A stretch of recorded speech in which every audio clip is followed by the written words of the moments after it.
It was a bright morning in the city. The luxury travel agency stood in the middle of the busy street.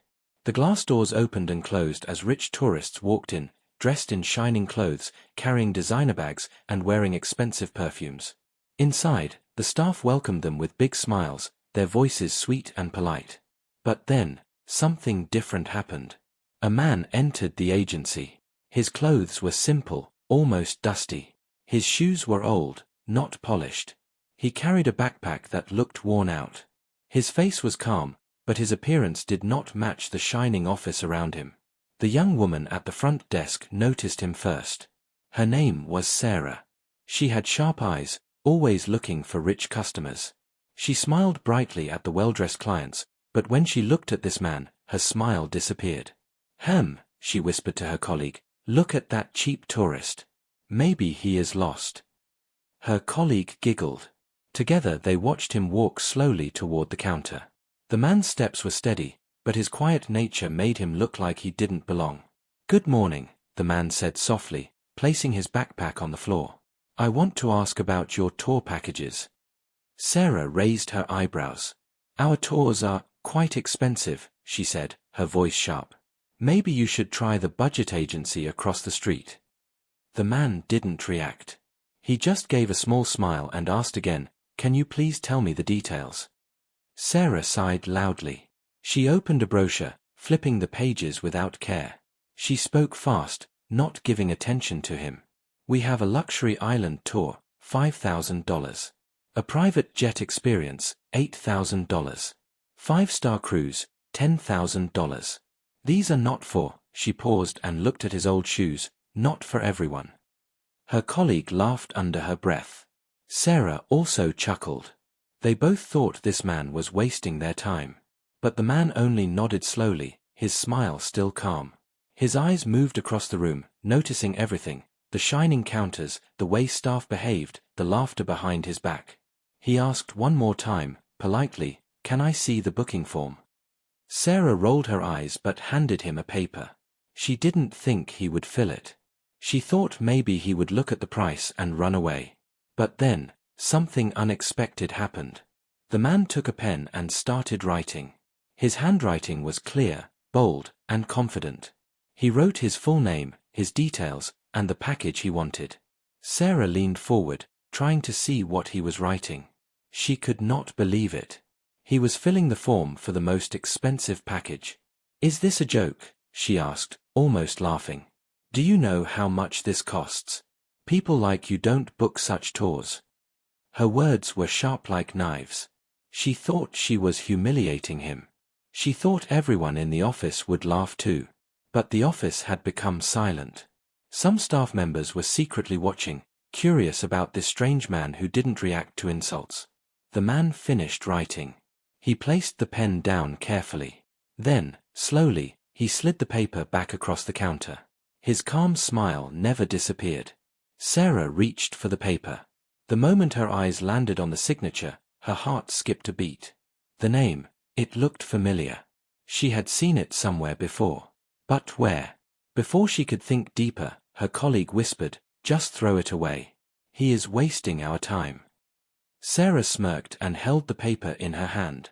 "Sir, maybe you should try saving money first. These tours are not for people with cheap clothes." She laughed loudly, loud enough for others to hear. But the man did not argue. He simply stood there, his calm eyes fixed on her. His silence was more powerful than words. A strange tension filled the air. Something was not right. The man's smile, his steady voice, his confident handwriting, they did not match his poor appearance. The office manager walked by at that moment. He glanced at the paper in Sarah's hand. His eyes caught the signature. For a second, his face froze. He blinked twice, as if he could not believe what he was seeing. His lips opened slightly, but no words came out. Sarah noticed his reaction. She frowned. "What happened, sir? It's just some random tourist." But the manager didn't answer. He kept staring at the name, his hands trembling slightly. The air in the office grew heavy. Who was this man? Why was the manager acting so strange? And why did his simple smile feel more powerful than any rich tourist walking in? The cheap tourist had just left a mark. A silent storm was about to begin. The office was still buzzing after the strange encounter. Sarah folded the booking paper and kept it aside, rolling her eyes. To her, the man was just a dreamer, someone who wanted to look rich but had nothing. The cheap tourist stood quietly at the counter, his calm smile never fading. He didn't fight back, didn't raise his voice, didn't show anger. Instead, he looked around the room like he was studying everything. His silence made some staff uncomfortable. Sarah leaned toward her colleague and whispered loudly enough for others to hear, "He's wasting our time. Maybe he wants free air conditioning." Her colleague chuckled, and the two of them laughed together, pretending to be busy with other clients. But the man stayed patient. He placed his old backpack on the floor, straightened his shoulders, and spoke again with gentle politeness. "Miss, I would still like to know more about the luxury tour." Sarah sighed dramatically. She didn't want to waste more time, but she also wanted to keep mocking him. "Fine," she said, pulling out the glossy brochure. She pointed carelessly at the pictures. "This one is a 5-star island resort. Private villas, ocean view, your own chef. Very, very expensive. Definitely not for backpack travelers." Her words were dripping with sarcasm. Other tourists in the agency started noticing what was happening. Some felt uncomfortable, but nobody spoke up. The man looked at the pictures carefully. His eyes lit up slightly, but not in the way most tourists looked at luxury things. He seemed thoughtful, almost emotional. He asked softly, "Do families go there often?" "Yes, rich families," Sarah replied coldly. "Not solo backpackers." But again, the man didn't react. Instead, he gave another small smile, almost like he was remembering something. Behind that smile, there was a story. A story no one in the office could see. To them, he was just a poor tourist pretending to be something else. But inside, he was quietly testing something. He wanted to see how people treated others when they believed no one was watching. Sarah closed the brochure and pushed it toward him carelessly. "Look, sir, you should understand. These packages are for people with status. They fly private jets. They don't come in dusty clothes and old shoes." Her words stung like poison, but the man's smile never broke. His calm eyes met hers, and for a moment she felt a strange discomfort, like maybe he wasn't as ordinary as she thought. But she quickly brushed the feeling away. Then, something unexpected happened. The man leaned forward slightly and said in his steady voice, "I'll take this package. The most expensive one." Sarah froze. Her laughter stopped. "Excuse me." "I said," the man repeated, "I want the most expensive package. The island resort with private villas." The entire office turned silent. Even the tourists waiting in line stopped talking. The man reached into his old backpack. Everyone's eyes followed his hand, expecting to see something silly. Maybe coins, maybe a notebook, maybe nothing at all. But instead, he pulled out a wallet. A simple black wallet, not flashy, but thick. He opened it slowly. Inside was a stack of crisp bills. Clean, fresh, and very real. Gasps filled the air. Sarah's eyes widened. Her colleagues stopped laughing. Even the manager, who had been pretending to organize files, looked up in shock. The man placed the wallet on the counter, his smile still calm. "I will pay in cash." Sarah's throat went dry. She tried to speak, but the words stuck. For the first time, she didn't know what to say. Her mocking tone vanished. She looked at the money, then at his old clothes, then back at his confident smile. Nothing made sense. This must be fake," she finally stammered. "Maybe borrowed money. Maybe a trick." But deep down, her heart was racing. Something about the man felt different now. The man slid the booking paper toward her again. His signature was already written at the bottom. Bold, confident, and full of authority. Sarah picked it up, her fingers trembling slightly. She looked at the name again. It seemed familiar, but her mind refused to connect the dots. She forced a laugh. "Sir, you don't need to act rich. We know the truth." But before she could say more, the manager suddenly stood up. His face had turned pale. His eyes locked on the paper in Sarah's hand. The entire office turned to him, waiting. The manager's lips opened, but he struggled to speak. His hands were shaking. Slowly, he walked toward the counter. He leaned down, glanced at the signature again, and his expression changed completely. Respect. Shock. Fear. The manager straightened up and said in a voice that trembled slightly, "Sir, is this really you?" The room froze. Sarah's heart dropped. The man only gave a calm smile and nodded once. The cheap tourist was not cheap at all. The air inside the travel agency grew heavy. Everyone's eyes were locked on the strange man with dusty clothes and a calm smile. Sarah could feel her heartbeat pounding in her chest. Her face, once filled with arrogance, was now pale with confusion. The manager's reaction had shaken the entire staff. A man they had all mocked just moments ago was suddenly being called sir. "Sir, is this really you?" the manager asked again, his voice almost trembling. The man nodded gently, his smile never fading. "Yes," he said softly, "it's me." Sarah frowned, still refusing to believe. She shook her head and whispered to her colleague, "This must be a mistake. How could this cheap tourist be someone important?" But the manager's face said otherwise. His hands were almost shaking as he carefully lifted the booking form from Sarah's hand. He stared at the bold signature at the bottom of the page. The name written there wasn't just a name, it was the name. It was the name of the secret millionaire, the hidden owner of the entire travel company. The manager's throat went dry. He stepped back and bowed slightly, his voice filled with respect. "Sir, I had no idea you would come today, in this way." The staff gasped. Tourists inside the office began whispering. Everyone now looked at the man not with laughter, but with wide eyes of surprise. Sarah's mouth fell open. What do you mean, sir?" she asked, her voice shaking. He's just a tourist." The manager turned to her, his expression stern. "No, Sarah. He is not just a tourist.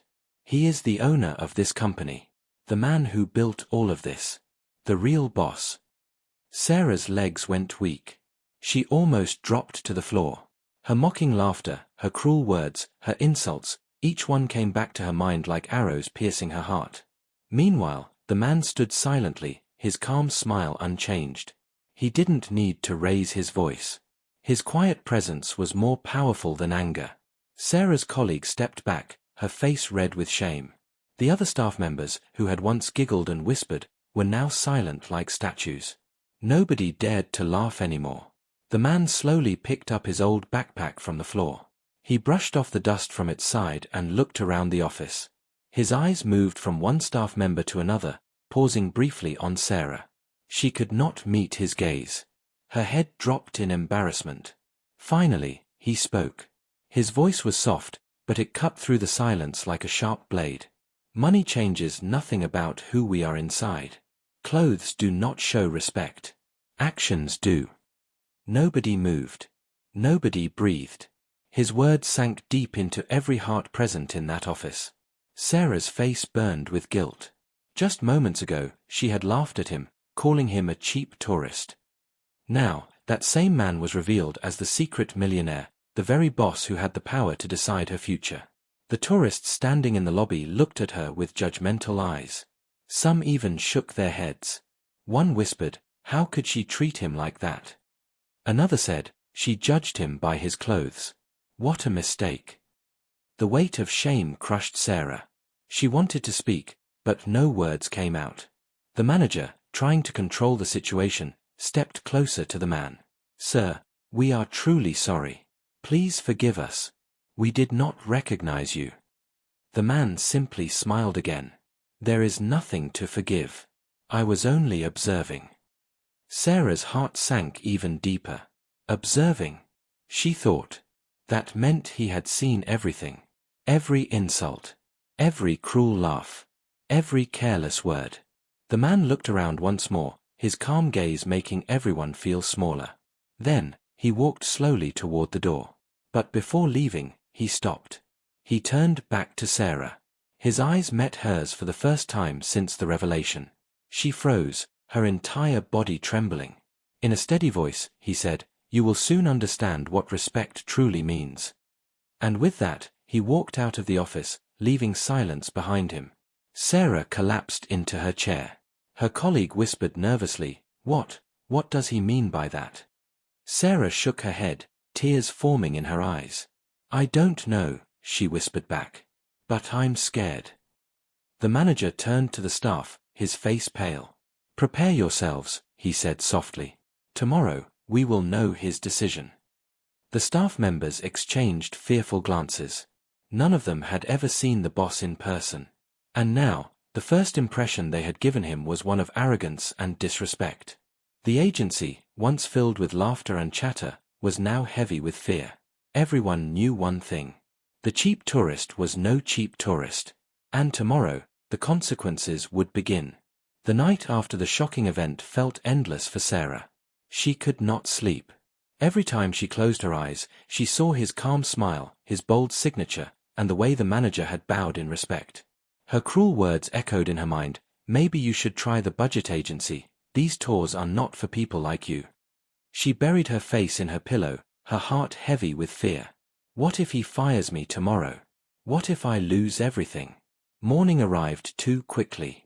Sarah dressed carefully, wearing her best clothes, and went to the travel agency. The other staff members were already there, whispering nervously.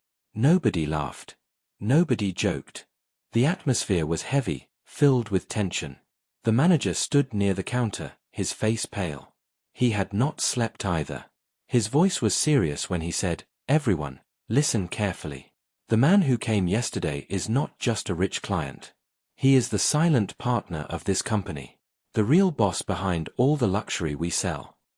Gasps filled the room again. Some staff members had doubted it last night, but now it was confirmed. Sarah's heart almost stopped. She grabbed the edge of the counter to keep herself from falling. The manager continued, he owns more than this office. He owns the entire chain. The tours, the resorts, the private jets. Everything we promote belongs to him. He created it from nothing. Sarah's knees grew weak. Her insults, her laughter, they had been directed at the man who had built the empire she worked for. The door of the agency opened. Silence filled the air instantly. The man walked in, wearing the same simple clothes, carrying the same old backpack. But this time, everyone stood straight. Nobody dared to whisper. The manager rushed forward and bowed. Sir, welcome back. The man nodded politely. Good morning. His calm presence filled the room again. He walked slowly to the counter where Sarah stood frozen. Her hands were trembling. She tried to speak, but no words came out. The man placed his backpack on the floor and looked directly at her. For the first time, his eyes were serious, not just calm. Do you always judge people by their clothes? He asked softly. Sarah's lips quivered. Tears filled her eyes. She tried to answer, but her voice cracked. I am sorry, sir. I didn't know. The man raised his hand gently, stopping her. It is not about knowing who I am. Respect should not depend on wealth. Every person deserves dignity, whether rich or poor. His words were simple, but they hit her like heavy stones. The other staff members lowered their heads in shame. They remembered how they had laughed with Sarah, how they had ignored him because of his dusty shoes and simple clothes. The man turned to the rest of the office. I came here yesterday not as your boss, but as an ordinary customer. I wanted to see how people are treated when there is no name, no status, no power. Everyone froze. Now it was clear. It had been a test. And they had failed. The man's eyes scanned the room, stopping on each staff member. Nobody could meet his gaze. His silence made them more nervous than anger ever could. Then, his eyes returned to Sarah. She broke down. Tears rolled down her cheeks as she whispered, Please, forgive me. I made a mistake. I was arrogant. The man looked at her for a long moment. Finally, he spoke in a calm but firm voice. Mistakes are lessons only if you learn from them. If you repeat them, they become character. Sarah cried harder. She felt smaller than ever. The man stepped back. His voice grew stronger now. This office will change. From today, every person who enters must be treated with respect, no matter how they look. If I see this kind of behavior again, there will be no forgiveness. The staff nodded quickly, their faces pale. Sarah wiped her tears, her heart trembling. "Sir, will I lose my job?" she asked in a broken voice. The man looked at her quietly. The entire office held its breath. "Finally," he said, "tomorrow, you will know my decision." The room went silent. Sarah gasped. Her tears fell harder. The uncertainty burned inside her chest. The man picked up his backpack and walked toward the door. His steps were calm, unhurried. He paused for a moment at the entrance and looked back one last time. "Respect is the true luxury," he said softly. "Never forget that." Then, he walked out, leaving the entire staff frozen in silence. Sarah collapsed into her chair, her body shaking. Tomorrow could change her entire life. The next morning, the travel agency was silent like never before. The staff stood nervously in their places. Nobody joked, nobody laughed. The memory of yesterday's revelation was still heavy in the air. Sarah sat at the counter, her hands cold and shaky. Dark circles rested under her eyes. She had not slept at all. Every second of the night had been filled with fear. What will he decide? Will I be fired? The door suddenly opened. The sound made her heart jump. The man entered, wearing the same simple clothes, the same old backpack. His calm smile was there again, but this time it carried a different weight. Everyone straightened instantly. The manager rushed forward, bowing deeply. "Good morning, sir." "Good morning," the man replied politely, his voice steady. He walked slowly to the center of the office, his eyes scanning every face. Nobody dared to move. Finally, his eyes stopped on Sarah. She swallowed hard, tears already forming in her eyes. "Come forward," the man said softly. Sarah's legs felt weak, but she obeyed. She stepped out from behind the counter and stood in front of him. Her heart pounded so loudly she could almost hear it echo. The man studied her for a moment. Then he asked quietly, "Do you remember the words you spoke to me?" Sarah nodded, tears rolling down her cheeks. "Yes, sir. I called you a cheap tourist. I mocked you.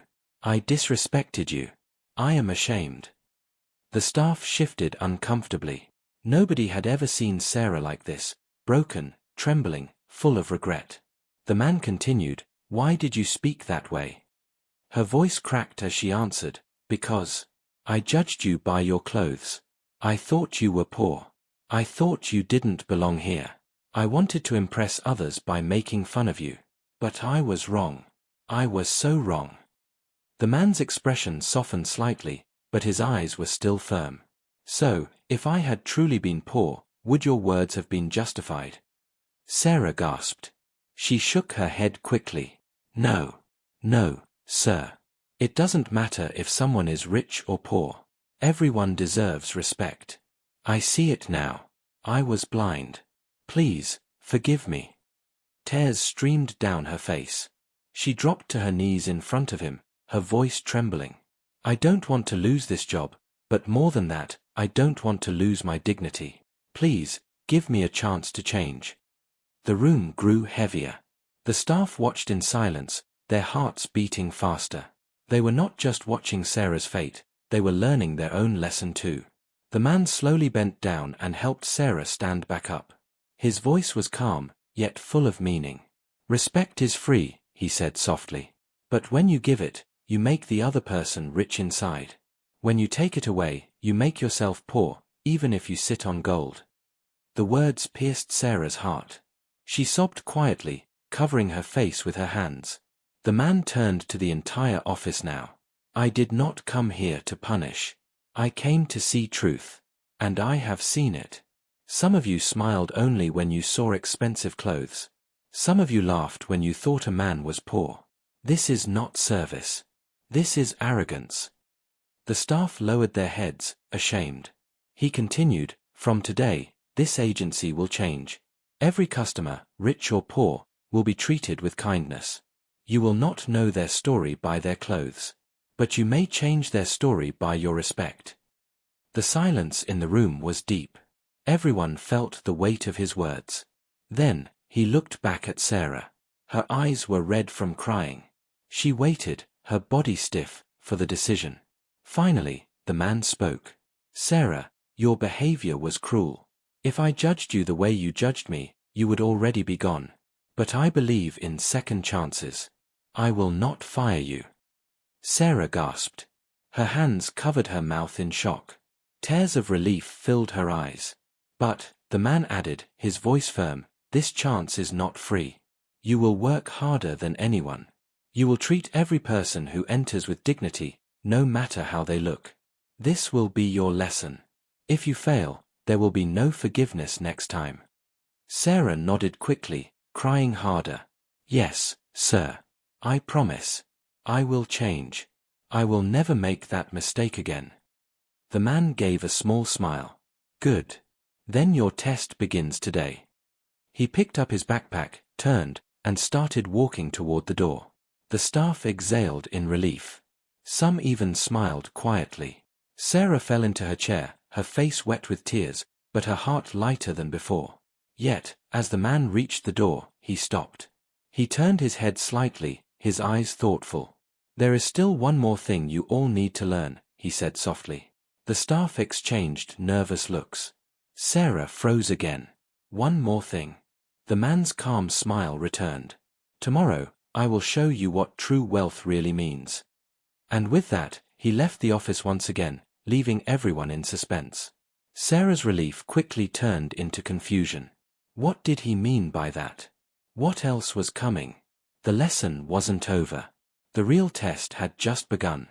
The agency staff could not stop whispering after the boss's words. "Tomorrow, I will show you what true wealth really means." The night felt long for everyone, but longest for Sarah. She sat by her window, looking at the city lights, replaying everything in her mind. Her insults, his calm smile, his powerful words, it all burned inside her. She cried quietly, whispering to herself, "Please, let tomorrow be my chance to change." Morning came. The office was tense once again. Every staff member stood straight, waiting nervously. Sarah's hands trembled as she arranged the brochures, her heart racing faster than ever. Then, the door opened. The man walked in, just as before, wearing the same dusty clothes, carrying the same old backpack. Nothing about his appearance had changed. But now, everyone looked at him differently. There was no laughter, no mockery, only respect. The manager greeted him with a bow. "Good morning, sir." "Good morning," the man replied calmly, his voice steady. He looked around at the staff. "Today, you will understand what true wealth really means." The staff exchanged nervous glances. What lesson was coming now? The man walked slowly to the center of the office. He placed his backpack on the counter, unzipped it, and pulled out a small brown envelope. He held it up so everyone could see. "Inside this envelope," he said softly, "is money. Enough to buy expensive clothes, luxury cars, shining jewelry. But none of this is true wealth." He opened the envelope, showing thick bundles of crisp bills. Gasps filled the room. The staff's eyes widened, but the man smiled faintly. He placed the money back inside. "This is paper. Useful, yes. Powerful, yes. But temporary. Money cannot buy respect. Money cannot buy kindness. Money cannot buy a pure heart." His eyes shifted toward Sarah. She froze, her chest tight, her hands trembling. "Yesterday," the man continued, "I gave you a choice. I could have fired you, punished you, ended your career. But I did not." "Why?" Sarah's voice cracked as she whispered, "Because you wanted me to learn." The man nodded gently. "Yes. Because true wealth is not about how much you have. It is about how much good you give. Respect is wealth. Kindness is wealth. Forgiveness is wealth. Without these, money is only paper." Tears filled Sarah's eyes. Her body shook with emotion. She dropped her head and cried openly in front of everyone. "I was blind. I thought wealth was clothes, jewelry, big things. But I see now, real wealth is inside the heart. Thank you for teaching me." The staff members were silent, their faces full of realization.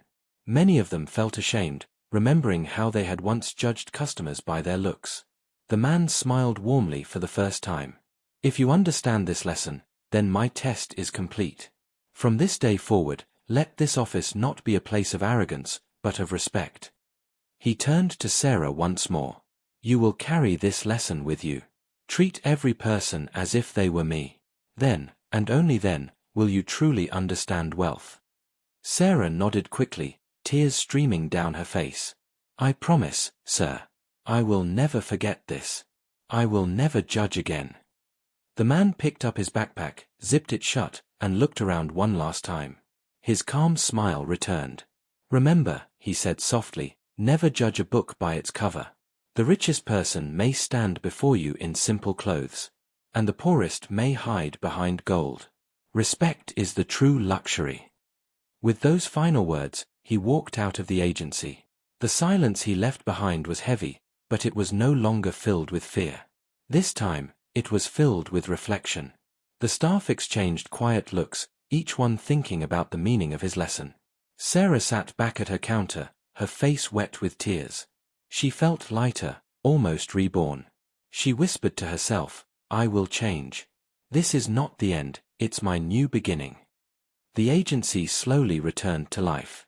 Tourists began to enter again, some in shining clothes, some in dusty ones. But now, every single one of them was greeted with the same warm smile, the same respect. The story of the cheap tourist had changed the office forever. And as Sarah welcomed a new customer with kindness in her eyes, the narrator's voice closed the chapter. True wealth is not in money, not in gold, not in what you wear.